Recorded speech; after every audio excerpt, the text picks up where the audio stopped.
এটা আমাদের গাছের খিরই, জালের ভিতরে এটা ছিঁড়তে হবে, জালের ভিতর দিয়ে এটা বের করতে হবে। এই যে এই দুটো খিরই পেয়েছি আমরা, আরও দেখতে হবে ভিতরে আছে কি না। এটা জালের ফাঁক দিয়ে বের করতে হবে, টান দিলেই ছিঁড়ে যাবে। এই যে এই মাত্র ছিললাম, এই একটা, এটা ছোট থেকেই নষ্ট হয়ে যাচ্ছে।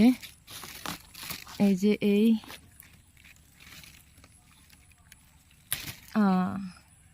এটা অনেক ছোট, ছোট থাকতে খেয়ে চিড়েছেন কিনা বলবেন। এই হলো খিরইয়ের গাছ, এই হলো আমাদের ক্ষেত। এখানে আমাদের সবসময় শাক সবজি চাষ করা হয়, এখানে করলা চাষ করা হয়েছে। এটা আমাদের কোলা, অনেক গরু আছে কোলায় কয়েকটা।